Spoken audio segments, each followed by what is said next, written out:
Senator Kennedy. Thank you, Mr. Chairman. Mr. Vogt, welcome. Thank you, Senator. In my judgment, I do not know a single person in Washington or outside Washington who knows more about the federal budget than you do. I used to read your suggestions during President Trump's first term, many of which Congress ignored. We shouldn't have.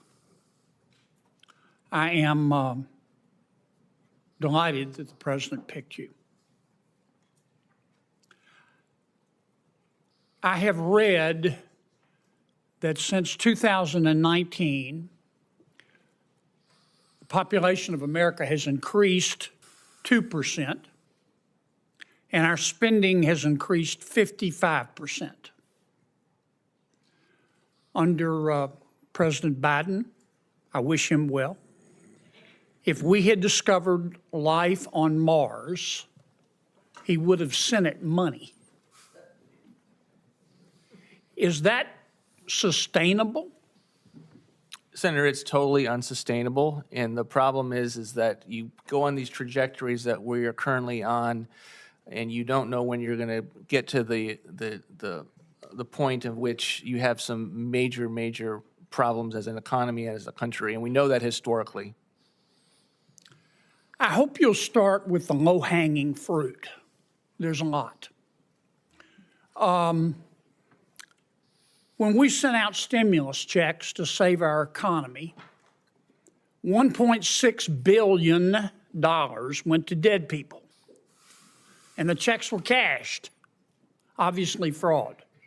OMB has estimated that in fiscal year 2023, we sent out $1.3 billion of checks to dead people, which were cashed, obviously fraud.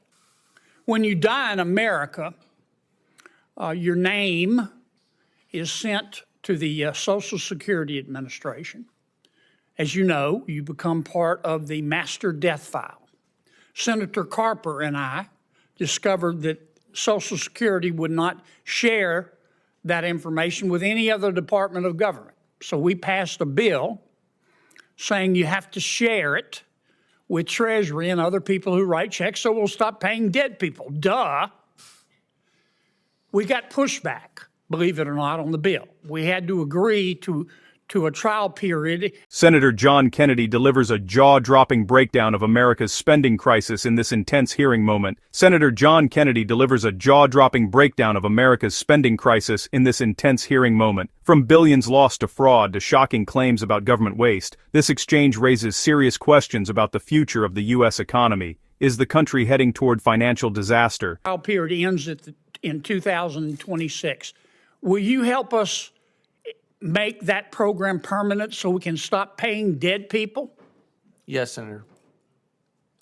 Now, you served in Washington for years.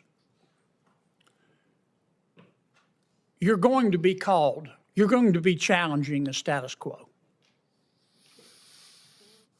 You're going to be called crazy.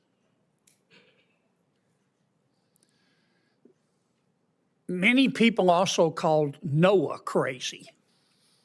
And then the rains came, and all the fact checkers died. You have to persevere. Now, I'm not asking you to get ahead of President Trump.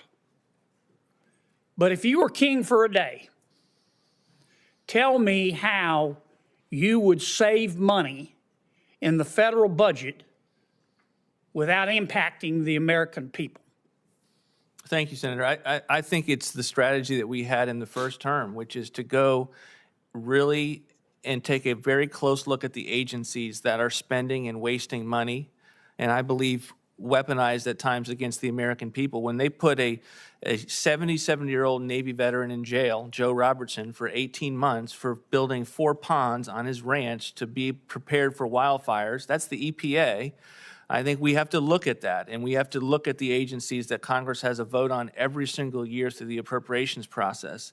And then I think we need to go after the mandatory programs that Senator Cornyn mentioned that are keeping people out of the workforce because they have become not just a social safety net, but they have become a benefit hammock.